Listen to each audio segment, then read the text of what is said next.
Hello and welcome to Stalling Time, while we wait for Twitch to run their damn ad.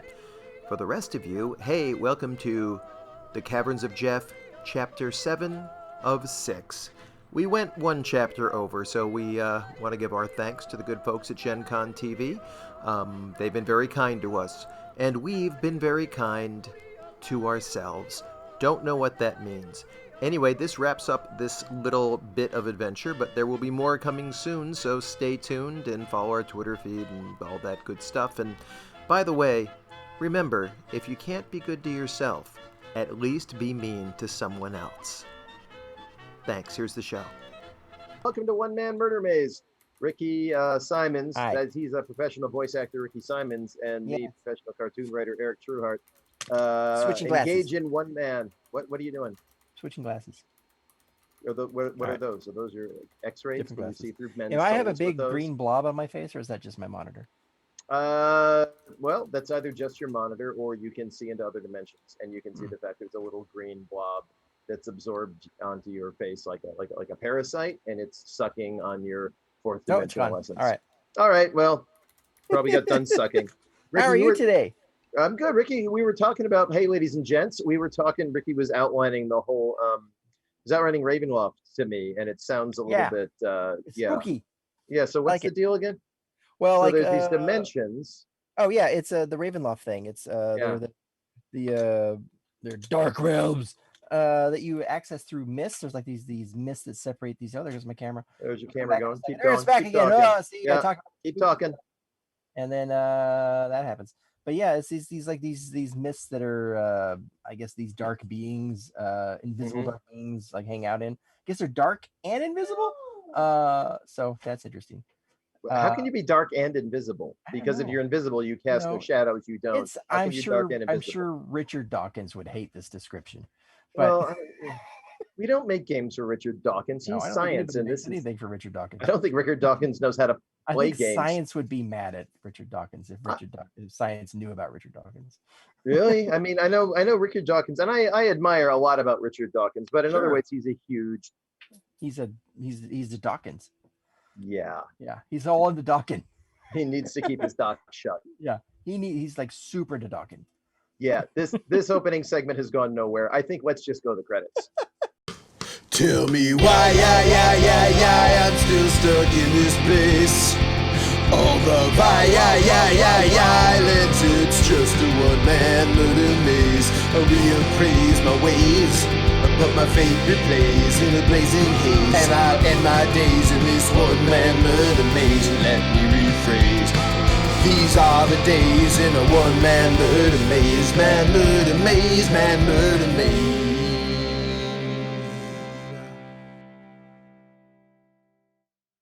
Hooray! My cat has chosen now to be the time to play exuberantly. That's because your cat knows how to embarrass you. Yeah. So hey, this is chapter 7 of the Caverns of Jeff, and this will be chapter 7 of 6 chapters. 7 of 6, the triumphant chapter, because Gen Con has told us after this one they have to sweep us out of the room so they can get ready for the convention. But we want to thank all of them for having us on their channel, particularly Derek Gooder. And of course, manservant Hecubus in the booth today, because they who Marcus Mays, Marcus Mays, who I think is currently in the Phantom Zone getting his DNA replaced with pure crystals or something like that. Which is, if I could do that, that would be pretty good. Yeah, wouldn't it? Yeah. I'd do that. I don't think you want to do it in the Phantom Zone though. Why? Because it's so dark. You've seen Superman 2. Superman 2, that big mirror comes down. They're like, oh, then they're in the mirror and they float away. Yeah, but all I saw was the mirror. I don't know what's on the other side of it. It could be very nice. I think the entire dimension is just you going. That's it? That's it. All goes on in there. You're just like looking through this mirror that floats through space until I can't walk away explodes from it. I can't walk away. I can't is there a bathroom? I don't think you need to go to the bathroom in the mirror in that place. Oh, that's kind of cool in a way. Yeah, but you just have to think about what you've done.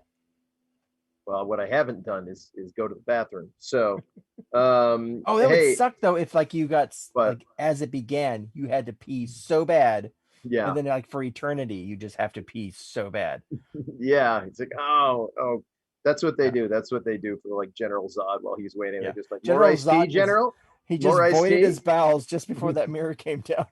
Lemonade, General? Would you like another cup of coffee, General? And then, piece of shit trying to Just take over drained Krypton. his kidneys and voided his bowels just as that mirror came down. Yeah. Anyway, so hey, let's talk about last time. Oh Uh, yeah. let me talk. No, let's talk about last time. So last time, Horkhauser, the reverse burglar, Oh, wait, he do has. you want to do your drink first?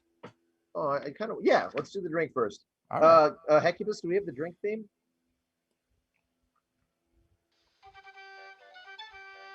Let's have a drink.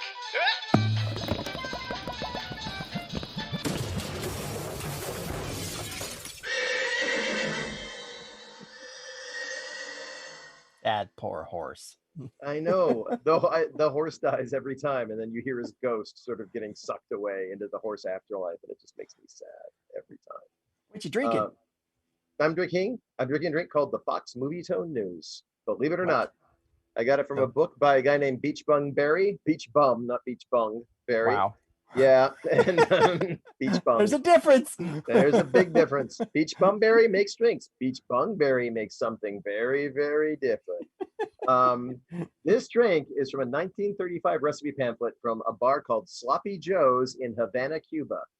Again, from Wow. 1935. It was an American expatriate bar, and it was named after the biggest newsreel at the time. And what this is, it's 1 ounce of blended scotch, 1 ounce of Italian vermouth, that's red vermouth, 1 ounce of Cointreau, half an ounce of fresh lime juice, about 1/8 of a tablespoon of curacao, and then you shake it up with curacao. It's like an orange liqueur. Hmm. You're probably familiar with the blue curacao that the blue stuff you can get in the tiki bars. And yeah, I anyway, just thought that was food dye or something. well, it is food dye that they put in the regular curacao, so it's kind of bullshit. But yeah, so you shake it up with some ice, strain it in the cocktail glass, garnish with whatever. I used a cherry because why not? And yeah, it's really quite nice. Oh. It's very orangey, Mhm. with the Cointreau. The scotch almost A good disappears. summer drink? I would say so. Huh. Also, boozy AF, because it is basically 3 ounces of pretty much straight booze, and then a couple, and then and hey, some lime juice. So Sip it slowly, otherwise you're gonna Mhm. be attacking all your friends in this one instead of I'm gonna be passed out at the dice. You ever done that? You just passed out on your dice, and I no, haven't. but there's always an opportunity.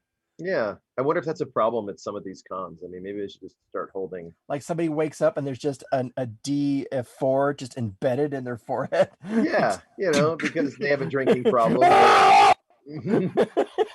Again. Yeah. That's when I knew I had hit bottom. I keep this 4-sided die embedded in my forehead as a reminder. Oh, now it's just body modification at this point. Yeah. At first I thought it was pretty bad, but always have a die nearby. Yeah, it's natural one embedded into my skull. So last time, Horkhauser. Yeah, what happened? He investigated the island, the secret pocket dimension island he'd gotten sucked into. And to back up, he's here with Jeff the Mutton Troll, hence the Caverns of Jeff, who is his stealth mentor. He's here with Jeff to try to rescue Jeff's cousin Ozzy, who came to this island on a secret mission. We don't know what it's about. And so where they are now is Horkhauser found a magic boat that took him to a pocket dimension where Ozzy and his friends had been living, only to discover been taken over by these nasty centaur-like creatures, like undead centaurs called red hooves that seem to like to drain the blood out of people. Yeah. And when the most recent one, we were attacked by the red hooves are ridden by where's Rikki going? No, I dropped some. All right. Yeah. While you dropping, I'll talk. Right. Are ridden by nasty little worm creatures too, and I don't even know what the symbiosis is there, but They're pets. They're pets. So Horkhauser was joined by Clyverfleet III, which is a 10-year-old girl who is also a barbarian, who seems to have a shadow attached to her, which is even more powerful than she is. And we were assaulted as we were like trying to rescue, trying to figure out what to do and how to find Ozzy, we were assaulted by a red hoof and its worm rider, and it was brutal. It was a very brutal battle. Took You the know, whole episode. Yep, took the whole episode. I lost a lot of hit points. I'm back up again after some healing. There we go, back up again. Yeah, they're brutal, and I lost a magic dog. I got and lost a magic dog in an instant. I think you can resummon him in like a day or two or something. Yeah, I can, but it was very traumatic. I mean, I had no dog. Then I had a dog. This is your first meeting with him. He was a great dog. Kind of a wiseacre, I would say. And then next thing I know, he's gone. He's been, So I don't know. I'm already grieving. I know he'll come back, but still, it's very traumatic. So at the end of this, we managed to kill those horrible people. I didn't even loot the bodies. I was too disgusted. Right. And I mean, there's a lot of things I'll loot, but that thing was pretty. Did I loot the bodies? I don't even remember now. Well, pretty sure I didn't. The worm is just a worm. There's nothing to loot on it, unless you want like stuff off of it. Like what? Well, like its guts, or I don't know if any of it's of value. If you're that kind of player, it's like, let's take all the scales off this pizza. Yeah, okay. Sentient pizza. No. And it had scales. No. Nuh-uh. But the red hoof, as far as you could tell, it just had it was, I forgot to mention that the red hooves themselves, they are a deer centaur. They have a humanoid torso, but their heads are actually canine. So I'm sorry if I've given the impression a lot of things fucked a lot of other things. Yeah. Well, no, it's just the Vorpal deer themselves are like a lot of the Fey creatures of Fey Opion. They are a chimera of creatures. Like, you've met the Midal fawns before. They've got like lots of different animal parts. They all look different. But the Vorpal deer themselves are like part the hindquarters of a deer, the torso of a humanoid, and the head of a canine type, like sort of like almost coyote-like, I would say. And the genitals of a king. Oh yeah. Okay. Sure. The little crown. Oh. Wow. But this thing was undead, and when the Vorpal deer dies, there's a chance it can become a red hoof. And this one, in its red hoof state, was just sort of this gross, fishy smelling, flesh sagging, greenish version of its original self, with hardly any hair left. And but now it's a burning husk of bones on the ground. Okay. So after what you did to it. Yeah, well, it had it coming. Yeah. And apparently they got here. They invaded this island when they basically snuck in on. They came in as insects on one of these fallen trees. What are these fallen? What are they called again? They had they can't stand daylight, so they had burrowed into these swimming trees, a type of swimming ent. Yeah, and which are basically like cruise ships crossed with ents. Yeah, they have a tree house up in the head, and people use them for transportation. It's a mutual, they get something out of it, and the driver gets something out of it. So. Cool. But yeah,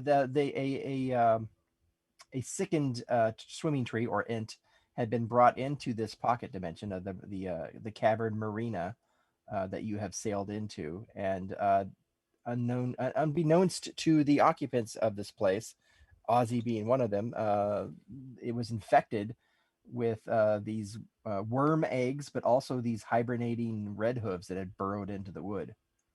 So, yeah, that's kind of. And when things got dark, because this place is dark, they were like, "Oh, no more daylight. Let's burst out and start draining people of blood." Yeah, so like really ugly things have been going on here. If I'm to read this situation right.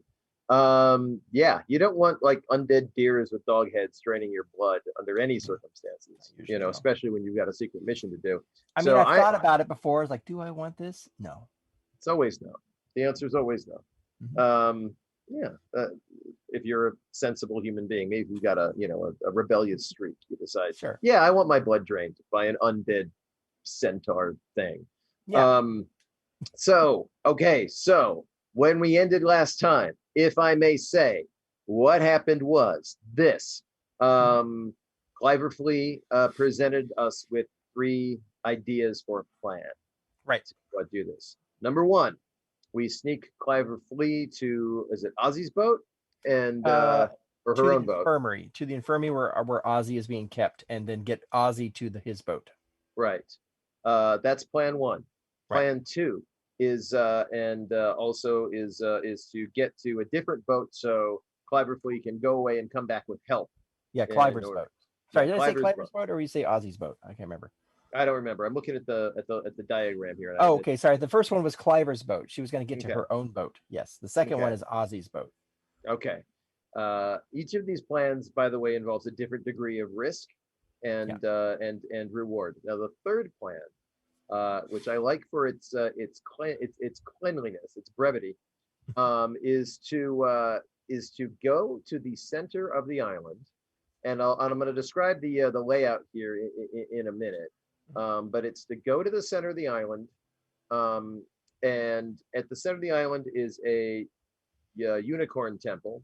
Yeah, you were looking at this map. Cliver has like pulled out a map from these.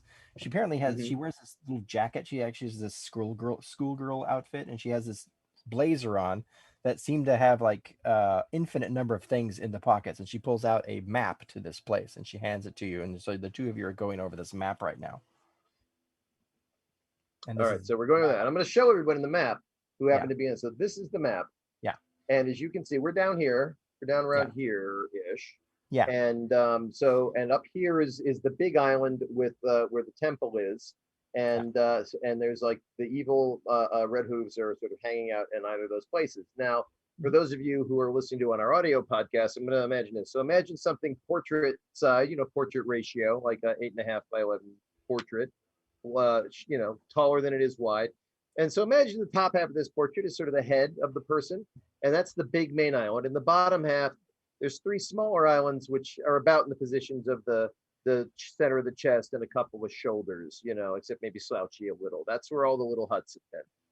And there's a bunch of trees sort of surrounding it, and there's little bridges going from the bottom shoulders to where the head is.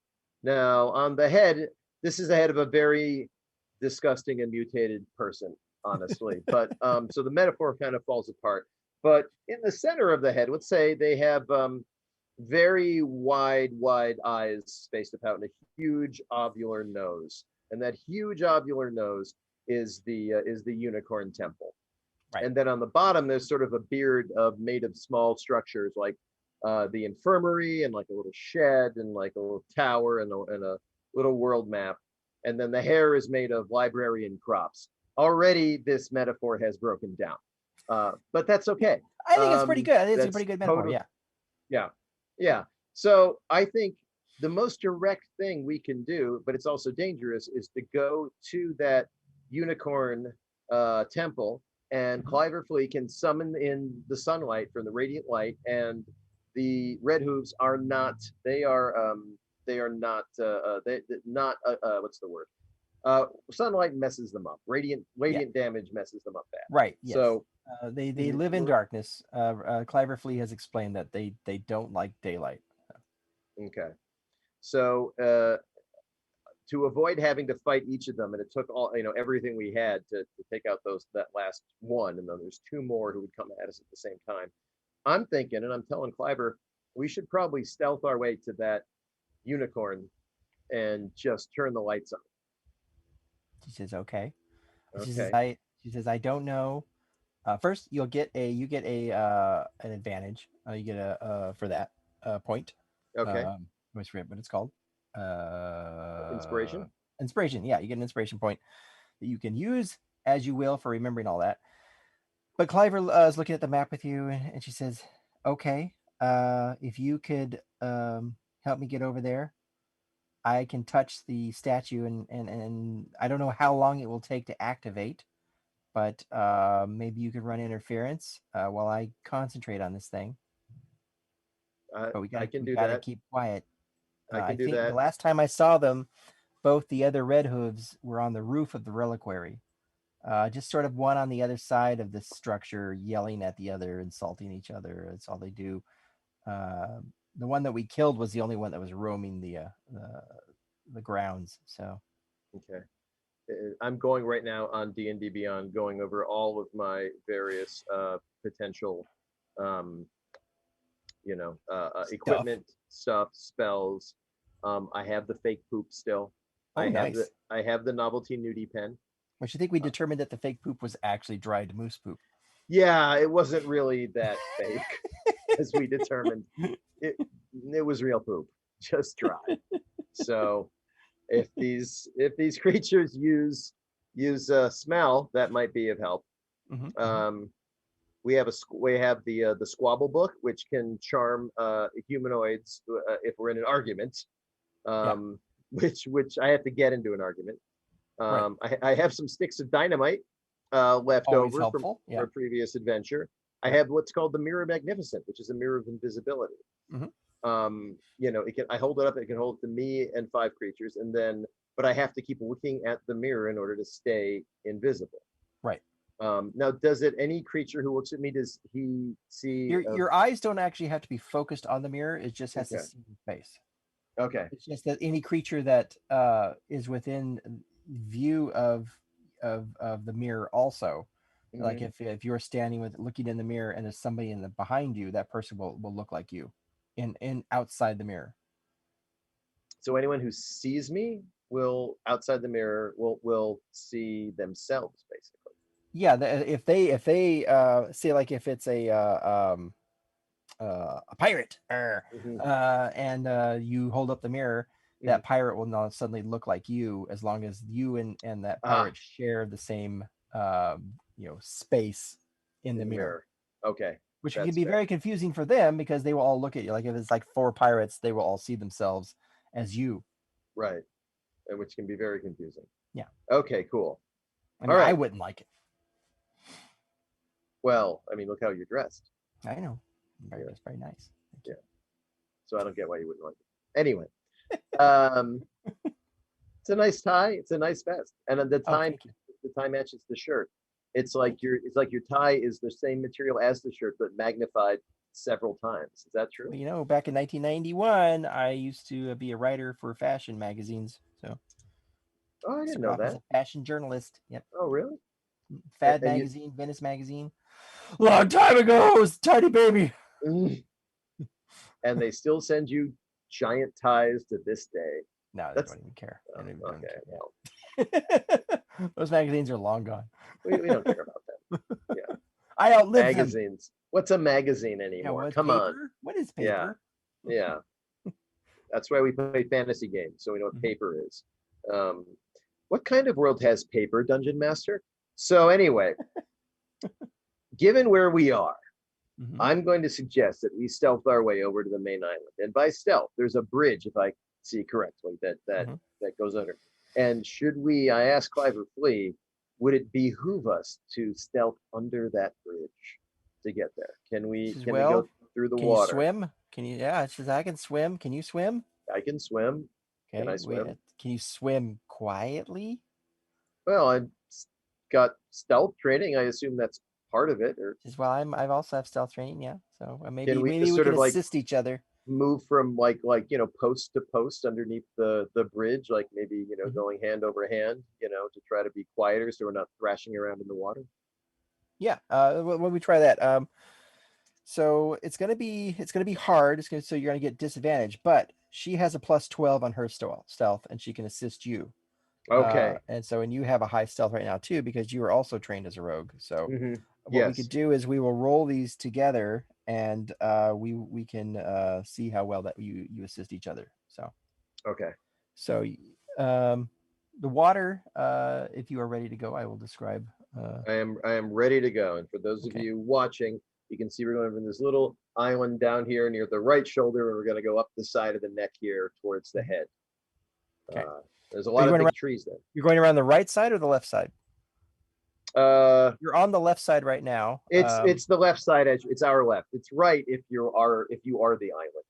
If you're the person in the Sears portrait studio portrait, it is your right neck. But for us, as you're looking at it, it's the left. Yeah. All right. I wanted to say this as confusingly as possible, and I believe I've succeeded. Yeah. Okay. So she says she nods and says, okay, and then she stuffs her all of her gear back into her pockets, and She just casually, she actually takes off her shoes too, and she has her little, they're just like penny loafers, because she's in this weird black schoolgirl outfit. This Wednesday Addams little child that you've met, um, and she takes off her shoes and she stuffs those into her pockets too, which vanish very easily. The pockets sort of become larger for a second, and then whoop, takes it in. And then she just steps right into the water as quietly as she can, just sort of sits down and then shimmies in, and then looks back at you as she's sort of dog paddling. So it looks like it's deep enough where a 10-year-old child has to dog paddle. Okay. And the water is just black, and the only reflections are the lights that glimmer down from above, from the little fairy lights that are way up and high the canopy. Okay. Well, I'm going to enter the water, put all my possessions in my bag of holding, which every good adventurer has. Sure. And I'm going to just slowly slide into the water Okay. and, start making my way along. The water, you expected to have like freezing water, but it's actually mild. There's no real like discernible temperature at all. This it's a very strange sensation as you step in, but it's pretty deep. You have to you don't touch bottom at all either. However deep this marine is, that you can see these massive trees growing out of the water, so you know that the root system must touch at some point, but you're not sure how far down it goes. Okay. So we're gonna go ahead and roll. See, you got to roll to see if I pee myself. Yes. Warm water. You roll your stealth. It's going to be a disadvantage, and then she's going to roll her stealth, and it's also going to be disadvantage. Okay. When do I roll if I pee myself? You can do that anytime you want. I'm going to do that right now. You got a 28 the first time. I don't pee myself. Okay. I want you to know that. And she got a 24 the second time. I'm going to roll again. I didn't pee myself twice. Okay. She's just watching. Now I'm rolling. She's just waiting. Rolling. No, it's all going on in my mind. This is going on in my mind. The mind of Horkhauser. Did I pee myself? No. Did I pee myself? She's just trying to figure out the strange expression on your face. Yeah, because not a lot of people can spot that expression. Right. Can really read it. All right. Now I'm rolling stealth for reals. All right. And I got, I have a +9 for my stealth. So the lowest roll was a 9. I rolled a 9 and 11. I rolled 9, 11. No. No. Uh-oh. All right, never mind. Moving on. What's your bonus? 9. So I got 18. Oh, awesome. Okay, so you guys are the, rainbow. You guys are stealth AF. Like her lowest was a 24. So, you do a very good job of just little splashes, the tiniest little splashes that no one can hear, and which is good because you are going around the back of one of these huge trees growing up out of the water. And you can see the catwalk like wooden bridge that connects these two islands, snaking through these trees, and at one point you can see as you pass the bridge, that two of those worms are just sort of cruising around on that bridge. They are. See what color these ones are. The one is green and one is black. The one that you fought earlier was purple, so you're not sure whose worms these are. Okay. They have the black one is not a worm, but is actually a big fat beetle of some kind, with a big old horn on its head and everything. And giant insects. The green one looks like a green cockroach, and these things are just sort of patrolling the wooden planks of this bridge as you sail by, but they don't notice. No, they are dumb. Dumb insects. They do not notice your as you traverse along the way. Was I just unfair to insects there? Was that when I said dumb insects? Was that that's very mean. That's not good. Okay. So you're halfway past, and we're going to go for another roll because you can see it doesn't take you very long. This is about maybe 300 feet of swimming. Okay. To get from one island to the big one. In your opinion, should I apologize to our insect listeners? I think you should, yeah. At least let's do some entomologists. Well, to any entomologists out there, I am sorry that I just referred to insects as dumb insects. That they're not all Right. dumb. They all have dignity, and they all have agency. And some of And them are even delicious, I hear. yeah, some are lovely to eat. But these are dumb, right? These are dumb insects, right? You know what's great about insects is that No. without them, we would be surrounded with dookie at all times. I hadn't thought of it that way. Yeah, they eat all the dookie. Wow. Yeah. So you have bugs to thank. Thank you, bugs. So I don't kiss want to a be bug surrounded by square on its dookie. buggy lips. I would be living in a house full of dookie. I Mhm. would be living in a home made of dookie, driving a dookie Right. car and wearing dookie clothes. Well, thank you, insects, for de-dookieing this world. Yep. Go and grab a big old bug and kiss it square on its lip mandibles. As a thank you. Right. Yes. Do that. Absolutely. Oh, nice. Okay. One to grow on. So I'm giving you another stealth roll. All right. Wait a minute. Yeah, stealth roll. Ooh, this not as good, but yeah, no, I only got an 11. But hang on. I also did not pee my pants. Cliver got a 31 and then a 21. Oh, for crying out loud. Yeah. So what did you get? An 11. 11. Okay, so she assists you. You start to make a little bit of splash and you see that one of the bugs up on the Yeah. bridge sort of goes stops for a second. She like stops you from splashing for a little bit and then waits and then she's like waits for you to keep going and then you guys can swim on a little bit. I do not take that opportunity to fart in the water. Oh, there goes your webcam. Ah, What? it's back. Okay. Yep. All right. Okay, so you have reached the shoreline. Okay. Without peeing myself. Without peeing yourselves. I need Now to get wait. off this gag. Yeah. You know, it's the comedy of threes. You got to do it at least one more time. I think I've done it like 6 times now. Really? Wow. You're really Yeah. milking that one. It's too many. Now I have to do it 9 times because You're like the guy that kicks his hat down the street and goes, "Oh, I better get my hat," and then kicks Yeah. it again. "Oh, my hat!" You know, Yep. Except it's all pee in your pants jokes. So there's more dignity I'm in saying being. you should wear a hat. You should have a hat, and then next time kick it around your room. That's a good idea. Yeah, Huh. that's what you learn in clown school. Wow. All right. Thank you, Clown College. Those student loans were worth it. All right. Next. So we get to the edge. I wonder how many people joined clown college during the pandemic. None. You couldn't. Oh. You can't do Clown College by Zoom. Why You're not? crazy.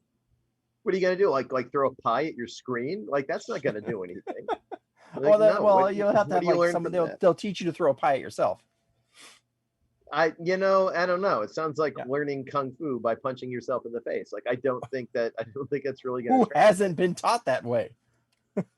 Well, me for a start. I mean, but Oh. I haven't been taught kung fu. Is that how they teach you kung fu? Just by I punching took yourself in kung the fu face? as a teenager. Did you punch yourself in the face? I got punched in the face. That's not what I asked. Let's say yes. I'll pretend it was me. Okay. Okay. I chose to do that by punching myself in the face. That was not another person whose deadly hands came towards my handsome countenance. A No. martial art of pie throwing. No, sir. No. That was me. Because as the guru says, we are all one person. And so that These was are the me. thoughts that are flooding Horkhauser's mind, which almost gave him away to the insects. Huh. Just sort of drifted away, Yeah. thinking about all these clown. He starts thinking about clown college, about kung fu.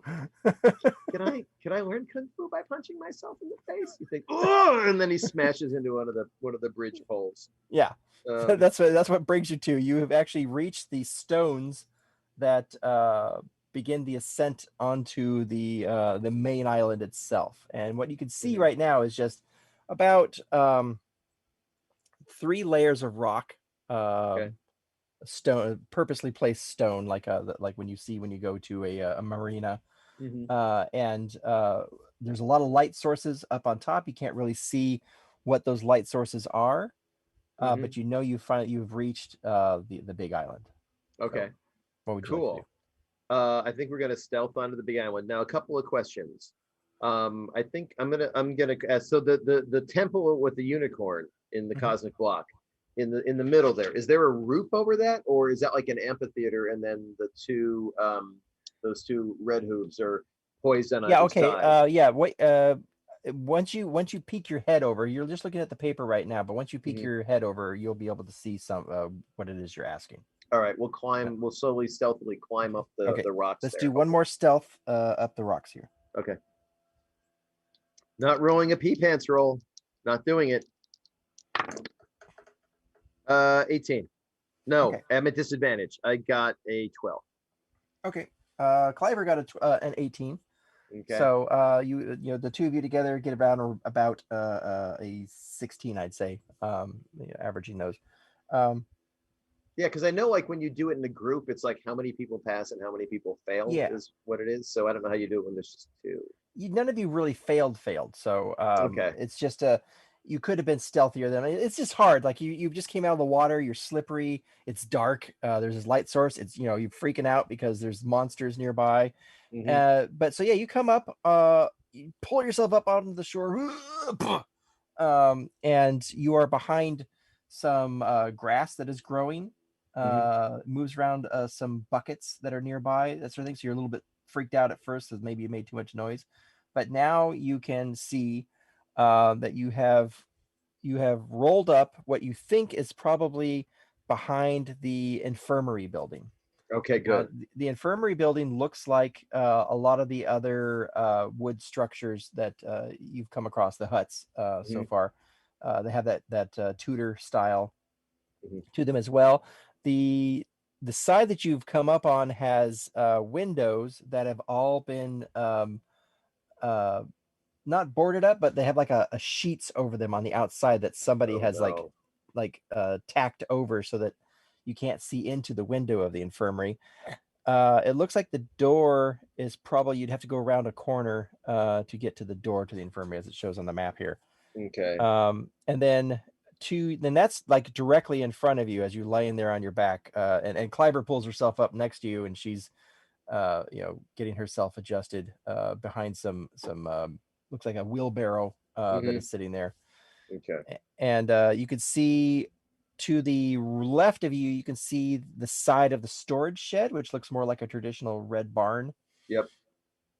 And then to the right of you, you can see what looks like the world map. The world map is like, do you know that giant weird clock that's in Prague? I don't know if you've ever seen it.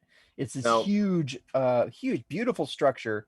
There's a giant round face about, I think the clock itself is maybe about 20 feet wide as far as the face of the clock.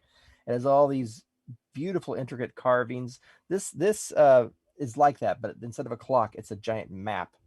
But seems to have little clocks going around the edge of the map showing different times of the world. And then it is just completely beautiful. It's a beautiful looking thing, just carved with unicorns and other celestial beings doing stuff.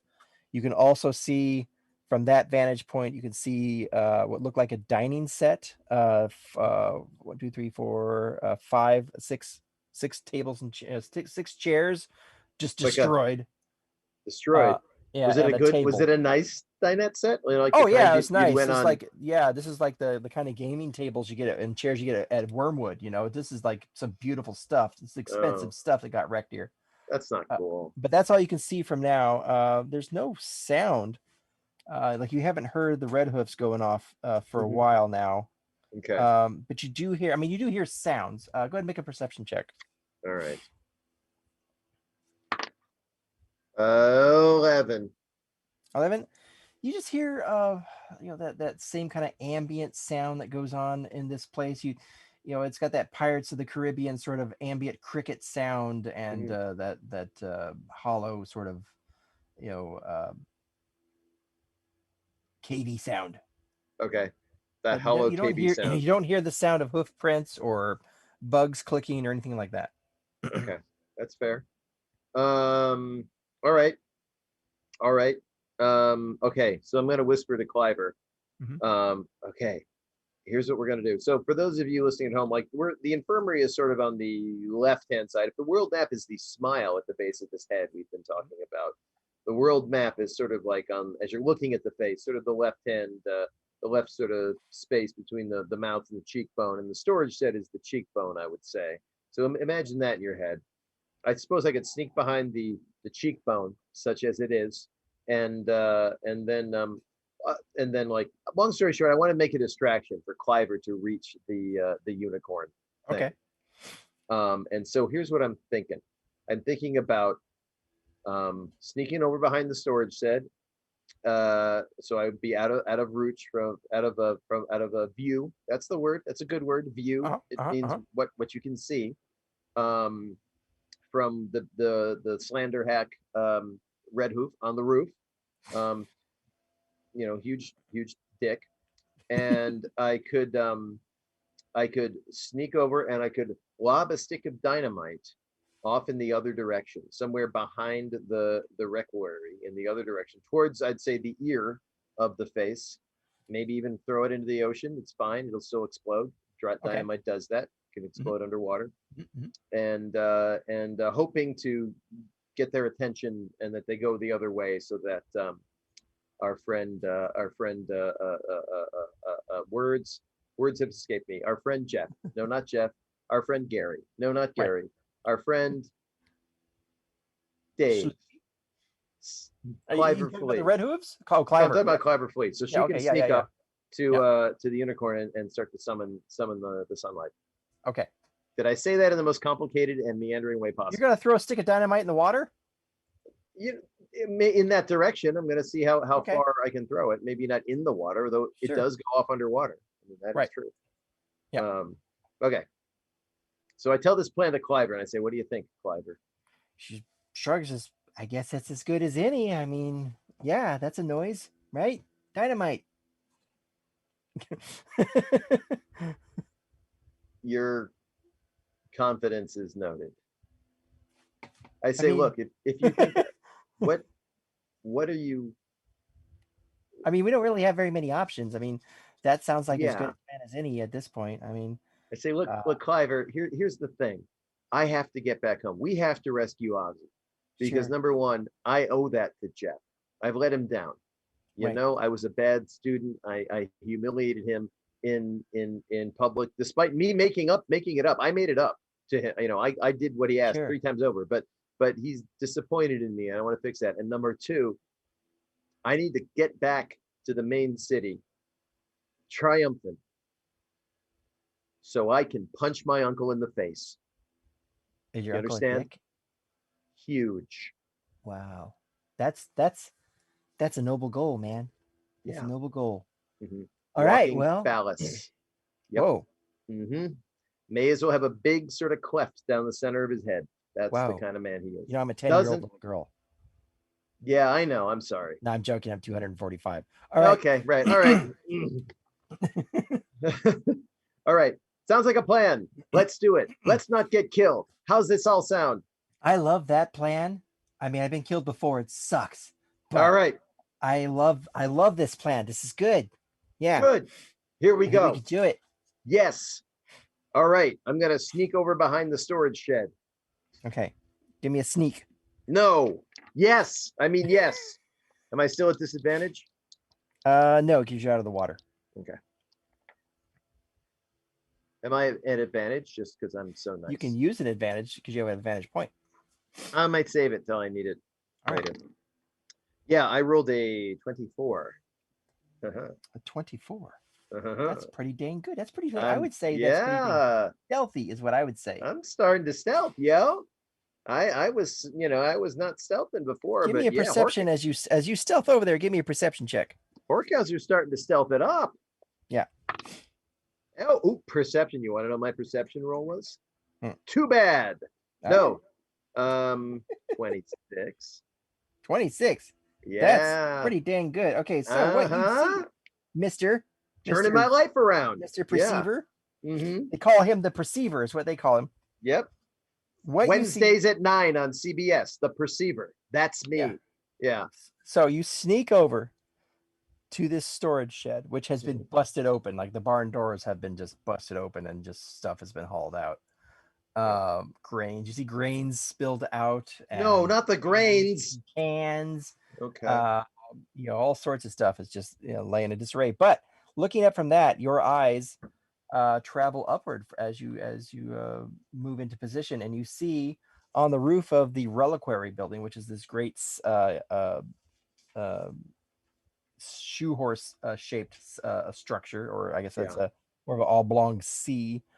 You see, looking straight up, you could see one of the red hooves, this big, muscular, horrible looking one, much bigger than the one you saw before. Just sort of standing there holding a spear, looking around, kind of fall asleep, gets back up. And you can see a couple of those black beetles crawling around up there with it, just going back and forth on the roof. Okay. And then looking from this vantage point, you can see, so you see that looking, that's closest to you. And he's not noticing you because you did a great stealth roll. And then looking to the right of him, you see these Grecian columns that surround the front of what you think is the area that Cliver's going to have to get into at the front of the reliquary in the concave section of this C-shaped building. You can see from here, you can see what looks like a block of solid ice, and inside that block of solid ice, you can see what looks like a unicorn, a statue of unicorn. You're not sure. Now, unicorns in this world are, especially this kind of unicorn. She is a Sylvesterissa, is supposed to be a cosmic unicorn. They are representations of death, not bad death, like we're gonna kill you, but just sort of like things that usher you on, and they are typically described as being made of stars, just a cloak of black stars. I mean, of blackness with stars glimmering through them, little nebulas moving through them, and just the longest horn you can imagine, just almost twice the size of the body itself. Okay. And their features are kind of horse-like, maybe a little more goat-like in some ways too. And this, what looks like, is a representation of that being in some way. It is a statue, but it has some sort of iridescence to it that makes it almost look like it is full of stars. But it is in a block of ice or some other form of almost like a lucite material. Excuse me. In the center of this platform, in the front of this reliquary, behind these Grecian statues, and that is what you see. Does it look like it's supposed to be that way, or does it look like it's hard to tell? Make an insight check. All right. I don't know how my insight got so good, but it is. Oh, natural one. I have no idea. I have no idea. You're like, whoa, look at that. You just, alrighty then. Yeah, it makes no sense to you whatsoever. You have no insight at all into this stuff. Hey, check out that giant ice cube. Go figure. Okay. Anyway, so that is what you see when you get here, and then you also see Cliver moving into position. She's getting closer to the world map. Okay. Like you looked over, you stealth, you look up, you saw this stuff. You looked over again. Cliver's not where she was before. Now you see her crouching over by the world map. Okay. Does she seem to have noticed that the unicorn is in a block? She's looking around. Well, Cliver is doing two things. She's looking around, it's very stealthily, and then she's swatting at her shadow, which is like poking her on the shoulder. Oh, that's weird. All right, not getting in the middle of that. All right, so here's I am behind the storage shed. My question is, how far away can I throw a stick of dynamite? Maybe can I reach behind the library? And it's gonna draw the attention of these red hooves away from the reliquary, so Cliver can get in there without being brutally hacked to bits by a horrible undead deer. What are the rules for throwing dynamite? I mean, for I don't know. throw distance in D&D. That is a good question. The Let me look that up real rules quick. are anyone named Horkhauser can throw anything at all exactly where he wants to, no matter how far away it may be, or Is whether that what there Gary are Gygax says? physical objects. Why, it might be time for Gygax facts while you look that up. All right. Hey, what story about Gary Gygax do you want me to tell, Rikki? Oh, the one about the pigeons. Okay. Hey, Hecubus, could you run the Gygax facts theme? Gygax facts. Time for facts about Gary Gygax. It is time for Gygax facts. Okay, a lot of people don't know this, but Gary Gygax, he didn't exactly raise pigeons, but he kind of cultivated them. Gary Gygax woke up one morning, so he said, he had a vision. He wanted his entire front lawn just darkened with pigeons, covered with pigeons, so you couldn't see a blade of grass, just this feathery gray mass of pigeonness. And he set out to make that happen because Gygax, right? Gygax is a man of action.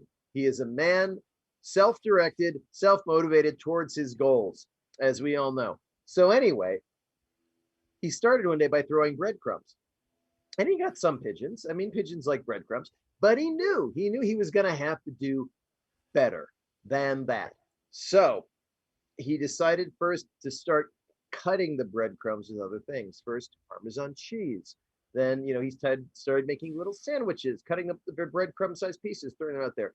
And little by little, he got a few more pigeons, but it wasn't enough. Not for his vision, because he's Gygax and he thinks big. Did he make a pigeon suit? No. Yes. I don't know. Okay. I found Here's the thing. Well, no, the story is not close to done. So okay, yeah. Anyway, he decided he was going to cut the breadcrumbs with crystal meth because nothing stood in his way. And that's when the pigeons started coming, and they just kept coming. And he would throw every morning just sacks and sacks of crystal meth breadcrumbs onto the lawn. And the pigeons now finally he had were insane. They finally had his wish of a lawn entirely covered in pigeons. But the problem was this: now the pigeons were all meth heads and they were angry, and they started to get out of control. And wait a minute, You're talking about you had tweaker pigeons. Yeah. An entire lawn full of tweaker pigeons. And now they knew he was the source of the breadcrumbs and they were going to come for him. And what time is it right now? We should really just get back to the game. Yeah, we should get back to the game now. Yeah. All right. Anyway, I'll finish this later. Just roll the end song, please. Gygax facts. Thanks. Very good. All right. Okay. So. Yeah. Where was I? I can't remember. Oh yeah. So you can throw. The game says that you can throw 20 feet with a regular dex roll. Anything beyond that, you can get it up to 60 with a disadvantage. But what I'll do is, I think your dexterity should, or your strength, should have some play in that. So I would say you can add the number of feet. If you take your strength modifier. Your plus on your strength and your plus on your dexterity, add that together, and you can add extra feet for that without disadvantage. All right. That means my strength modifier is +2, my dex is +3. That means I could throw it a total of 25 feet. Would that get it behind the library? Behind the library? No, I mean, to the side of the library. So okay, it's like on the side that you can't, sort of to the, you know what I'm saying? Yeah, let me see. That is definitely about 55 feet away to the library. Okay, so nowhere near. Yeah. Nowhere near close to that. 60. You get up to 60 with disadvantage. Oh, sweet. Beyond that, it's probably not gonna reach that far. All right, you know what? I'm gonna try to throw it to that back corner of the library. I'm gonna roll for it. All right, go for it. And at disadvantage, huh? At disadvantage, yeah. All right, I light the dynamite. I'm rolling the dice. I've got my rainbow dice in honor of Pride Month. Nice, very good. And I hope Excellent that's choice. not pandering. Doesn't sound pandering. And I've got my little cotton candy dice in honor of Clown Month, which is Oh. not ever on the Right. calendar for good reason. Right. So here we go. Okay. This is very Horkhauser right now. I rolled a natural 1. Oh, that's good. This is very, very Horkhauser. So you So go I'm to assuming throw. this dynamite lands at my feet. You go to throw the dynamite, and you're like, "All right, here we go," and you toss it, and for some reason it goes the other way instead of forward, and you see it bounce off the barn, flip into the air, bounce again on the roof, bounce towards the front of the barn, and then into the barn. Is that the storage shed? Yes. Oh, well, honestly, that's kind of a relief. I was sure it was going to land at my feet, in which case I would just have to run. Yeah. I can work with that. Yeah. Right. No. Okay. Yep. And it explodes. Okay. So I need you to make a dexterity check for me, because this blows the shit out of this structure. Okay.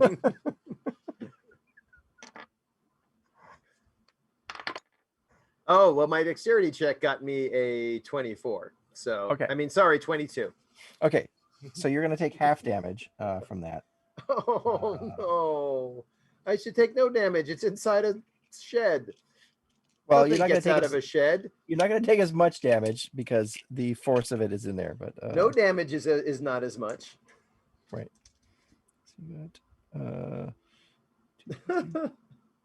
you're going to take 14 points of damage. Oh God, no. Oh man. That's like a third of my hit points. Well, it's more, maybe a quarter. It's like a quarter of my hit points. Yeah, I need you to also roll to see if you get knocked backward. Oh, well, let's just assume. I mean, at this point, Right. I get knocked into the water probably. All right, what am I rolling against? Oh, dexterity. Okay. Oh, well, yeah, I rolled a 6. Oh yeah, you just plopped right back into the water. You flew back straight into the water because sploosh. And you hear, you just hear this roar. Slenderhack, don't like explosion. And then you hear Mindy, the other Red Hoof, scream, "Intruder! The intruder is back!" You don't know who they mean by that, but Cliver did tell you she's been here for 2 days, trying to stay still. Then you just hear the insects going. And I assume they're all heading towards the storage shed. It sounds like there are now insects crawling down and going towards the area that you were just occupying. You're not sure what has happened to Cliver. Okay, I am going to take the opportunity now to skirt my way along the shore towards the library, farther away from Cliver. Okay. So as to draw attention away, right, potentially bringing harm to myself. And you know how much Horkhauser does not like bringing harm to himself. Yeah. Right. And keep going, hoping that if he does get caught, it'll be farther away. But yeah, heading towards the library, stealthing that way. And if they don't get caught, I'm gonna launch another piece of dynamite soon. Okay, 1 second. I have to look up something real quick, but it does not require. There it is. That's what no Gygax facts. No Gygax. Never good at that. Okay. Okay, so you are stealthing along to the side, and you see all sorts of commotion, like lights going here and there, everywhere, up on top.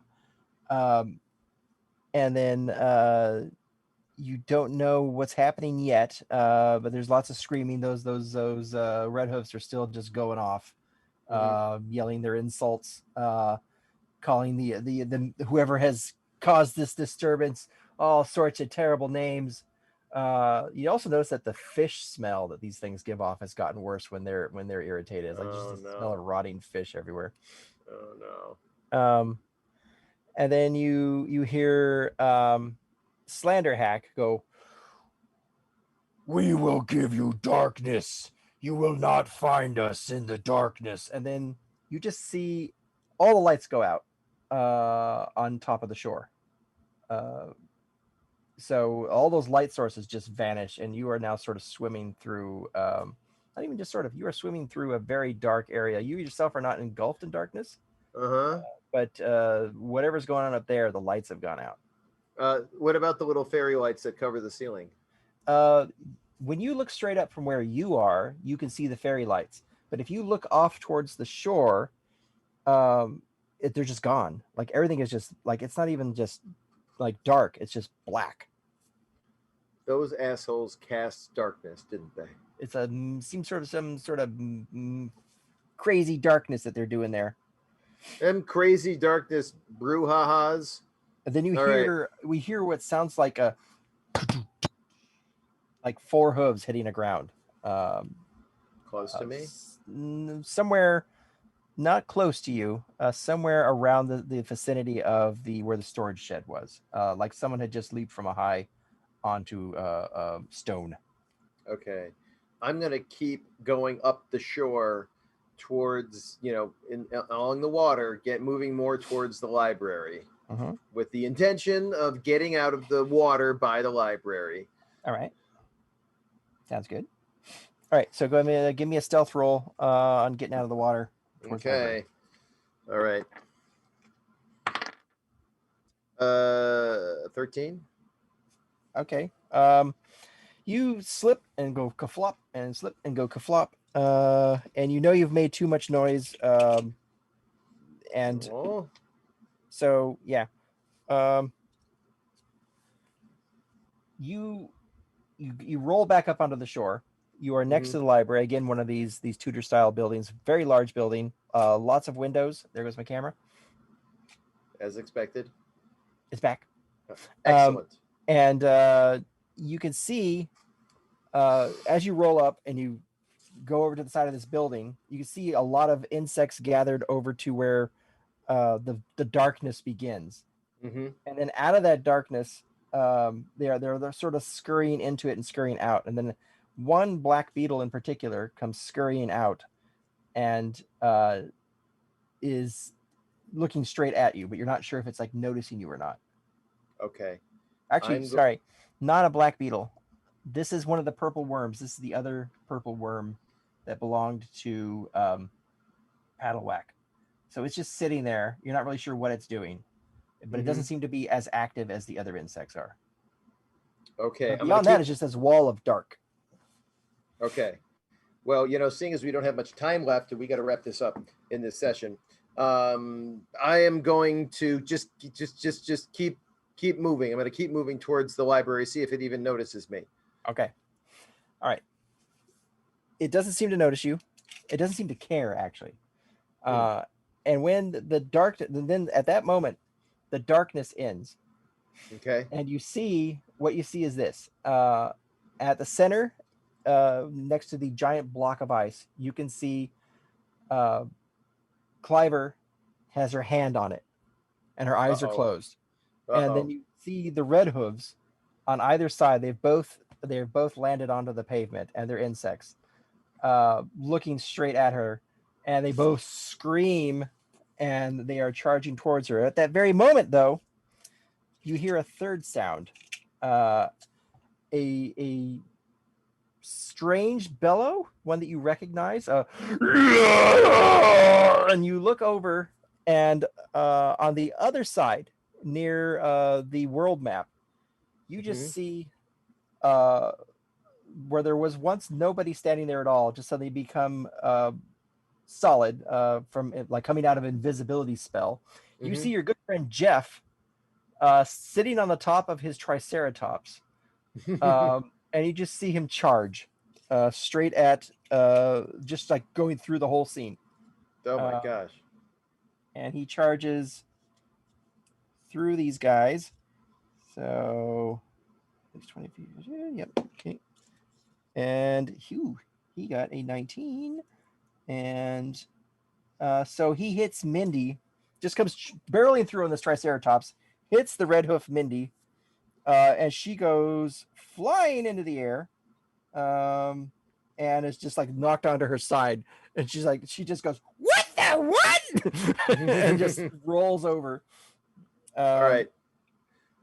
Do we roll initiative now? I will give you a chance to do something before initiative is rolled. All right. I am going to cast Guiding Bolt, which I had looking up. I had thought I did that. I had to be in star form to do that, but I'm cursed, so I can't go into star form.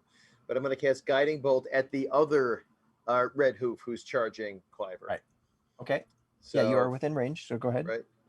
Okay. I guess I got to roll. And actually, I'm going to use my inspiration point to roll with advantage on this to make sure I absolutely hit. Oh, yes. And a good thing I did, because one of these rolls was a 1, but the other's a 19 plus 7, which means I hit. Yes, you do hit, and go ahead and roll damage. It is what? 4d6? 4d6 radiant damage? Mm-hmm. Okay. Oh, 11 and 10. 21 points of radiant damage against this horrible thing. You do 42 points of radiant damage. Woohoo! This bolt, you're just like, woo, you see this going on. You take your moment and you just fling out your hand. Your cigar burns bright, and this white radiant light shoots out of your hand, hits the back of Slenderhack right between the shoulder blades, and you see it actually pierce through him, and he just rears up and screams and falls to the side, but it doesn't look like he's dead, but it really did a lot of damage to him. And you are lucky that Cliver rolled a 1 on a 4-sided die to see how many turns it would take for her to activate this thing. Oh, good. So the first turn, I yell at that Red Hoof, at that Slenderhack. I say, Horkhauser think you're stupid. Oh. On her very first turn, she activates the radiant light, and what happens now is that everything just goes white. You cannot believe the light that is coming out. It's not like looking into the sun blinding, but it has a similar effect, and except that it's not. It feels more like to you, it feels more cooling and nice than it would be if you were an evil dark horsey man. Okay. But something else happens in that moment. You hear you hear hoofbeats again, but these are more ephemeral. These are more they're like coming from another plane of existence. Wow. And you feel really calm as you're standing there with your hands still extended and this light flashing over you. You feel a sense of well-being. And then as the light washes over you, you feel yourself becoming separated from your body, as if someone tapped you on the shoulder. And then you turned around to address them, and they just hoisted you into the air by an invisible force. At first, you think this is very rude. You aren't scared, just really irritated, which is your natural state anyway. But something happens then as the irritation opens up a memory, not from this life, but from what you know has to be a previous life. As a doomed, nameless humanoid, toiling away in a sponge mine on some aquatic alien world, until your untimely death in the maw of some sort of squid donkey thing. Your memory continues to travel backwards from there as you pass from one life to the other, all on cruel outer worlds, the likes of which you've never dreamed existed. There's the Cobbler planet, where you lived as a sentient shoe until you were used to kick a nuclear weapon. There's the time you spent as a sentient fat in the blubber of a war blob. There's the year you spent as a paramecium, which wasn't so bad, but you knew it was on a really shitty planet, so you just couldn't wait for that to be over. There was the time you spent as a bowl of fruit, being chased everywhere by crazed artists. And then it goes on and on backwards from vegetable to mineral to animal until you're not sure what it looks like anymore. You just know that it smells really bad until you find the earliest version of you, the first body you can remember ever inhabiting. And you see that you were here on Phaeopion, probably 5,000 years ago.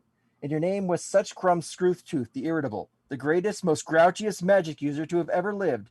And you died slipping in the bathtub. And then all that floods into you, and boom, you're back in reality. And the red hooves are screaming and trying to get away from the light. They're trying to find things to burrow into, but it's just stone. until finally their husks explode as a giant celestial fish falls from the sky and crushes both of them. Uh, uh, uh, uh, I'm sorry, what? The light, a giant celestial fish falls Fish, from the yes. sky. From out of nowhere, a fish the size of a whale hits both of them when they come together too close, and then vanishes. And their corpses are just lying there, just blown to bits. Just their skeletons remain because their skeletons are indestructible.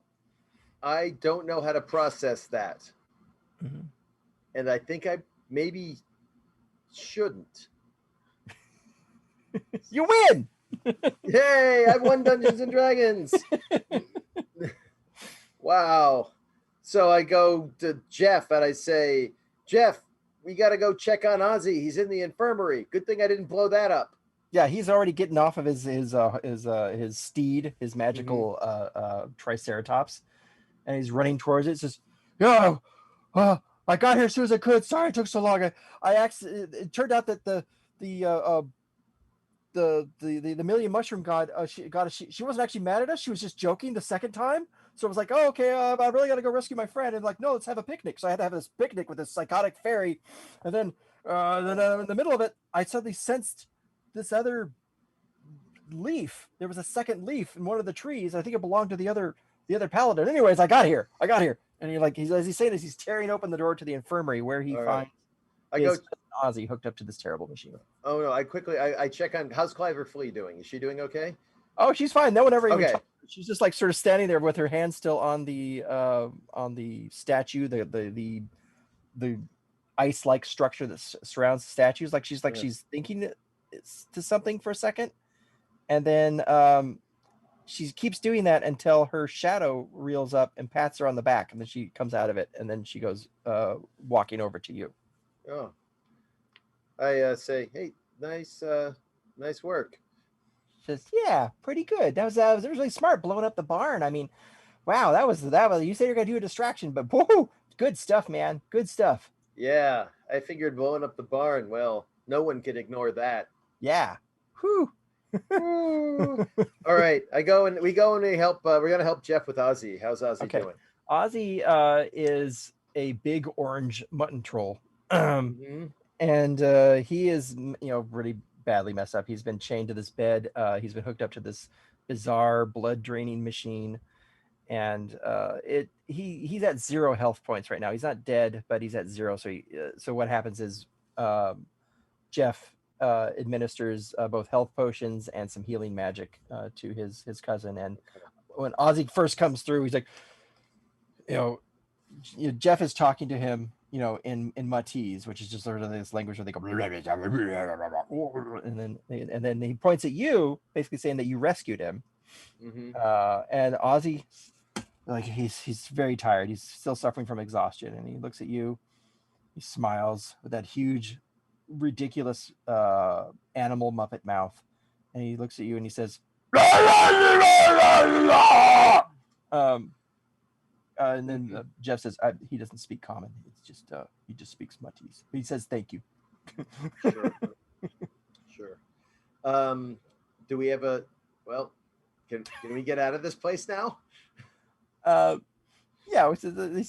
Cliver says, yeah. We're gonna have to fumigate this place. Maybe we should tell you what. Why don't you? We'll get on my boat. We'll head to my marina and we'll reconnoiter there.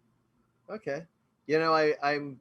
I'm really curious to hear what Ozzy was doing here, but I also am really anxious to get back home and find my uncle's office and stealth my way in there and punch him in the face. Well, there's you've got a leaf boat attached to you now, and there's a whole deal with that, so we're gonna have to go over that in the soon. So. Okay. What does that mean? It means you can either join us or you can give the boat back. I'll join you, folks. All right. Yes. Does this mean we're never going back? Does this mean? No. You can go back. In fact, you will probably want to anchor your boat in a major city. Okay. Makes things easier for travel. Okay. But yeah, we'll talk about that. Right now. Let's just good. Let's kill some of these bugs and then get out of here. Sounds great. Yeah. And that's the end of the adventure. Well, wait a minute. Wait, don't I get to find out what Ozzy was doing there? It was a big secret thing. Oh yeah. She just basically tells you that they have a whole network of these marinas, these cavern marina bases, and there is a there's a legend that a long time ago a bunch of the cosmic unicorns decided that they didn't want to be celestial beings anymore, so they changed themselves into humans and came down to Feobiana, and they formed their own societies, their own communities, but they died as mortals. But because they she says because they were celestial beings at heart, their bones are now relics, very, very powerful relics, and there's thousands of them. Really? So we can't let those relics fall. That's why we have a reliquary here. Each of our bases has a reliquary. We can't let those relics fall into the hands of evil.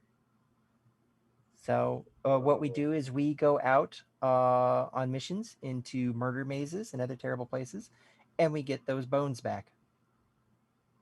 That sounds not that much different than my job. Oh, what do you do? I get sent out to all sorts of dangerous places to return artifacts that were stolen by accident. Well, or yeah, I think we'll have something to talk about. I think so too. Hey, would you like to help me punch my uncle in the face? Sure. I think we're all gonna be really good friends. Excellent. And Ozzy looks at, like, gives everybody a big hug, goes, and Horkhauser just looks at him and says, "Effin' A." Yay! And then Jeff high fives his Triceratops. And everyone stares at the camera laughing and then freezes. Yeah. Yeah. The end. Well, that's the end of chapter 7 of 6 of the Caverns of Jeff. Season 3 of the One Man Murder Maze. So hey everybody, thank you to Gen Con for letting us do this. Thanks to Derek, thanks to Marcus, thanks to Manservant Hecubus, and especially thanks to Peter, who made this all happen, all possible. If you want to find out, yes, when we're coming back, we have our own channel, and we'll be doing, I think, season 4 there soon. It is twitch.tv/one-man-murder-maze. Make a note of that, twitch.tv/one-man-murder-maze. You can also go to the One Man Murder Maze website, onemanmurdermaze.com. Has all the links. Yeah. Excellent. I'm going to put that in the chat room right now. Except I'm going to spell it right instead of wrong. If you enjoyed this little outing, you're free to, we don't have a Patreon. We do, however, have a tip jar over at paypal.me/one-man-murder-maze if you want to go tip us $1 or more, but all we ask for is $1 if you enjoyed it. We don't want to make you broke. If you want to donate more, we're not going to stop you. If you want to give us a car, or bees. Bees. Oh my God, we could use so many bees. Oh, so many bees we could use. We could build a house of bees. You know the old saying about a man who lives in a house of bees. It's hard to sit down. Yeah, right? Okay. I would end there, except we should probably plug stuff. Rikki, what is your website? Oh, just go to rikkisimons.com/links, and it will link you to all my stuff. Rikki Simons is RIKKISIM, 1MONS. If you go to erictrueheart.com, I have a link to the book I wrote about behind the scenes of Invader Zim called The Medium-Sized Book of Zim Strips. If you're an old Invader Zim fan, go and check it out. I believe I have a coupon there, which will give you 20% off if you buy the book off BookBaby. You can buy it off Amazon too, but you'll get a discount on BookBaby. And also Jeff Bezos will get your money, and I'll get paid more than like $2.50. People like the book. If you are a Zim fan, I think you will really enjoy it. Other than that, I don't know. Should we watch out for tweaker pigeons? Watch out for tweaker pigeons. Good night, everyone. This has been One Man Murder Maze with Rikki Simons and Eric Trueheart. If you enjoyed the show, hey, please tip your Maze Masters for maze maintenance at paypal.me/onemandmurdermaze. Our audio podcast is available on Apple and Stitcher. Our videos are on twitch.tv/onemandmurdermaze and also on YouTube. Just search for One Man Murder Maze. Our website is guest, onemandmurdermaze.com.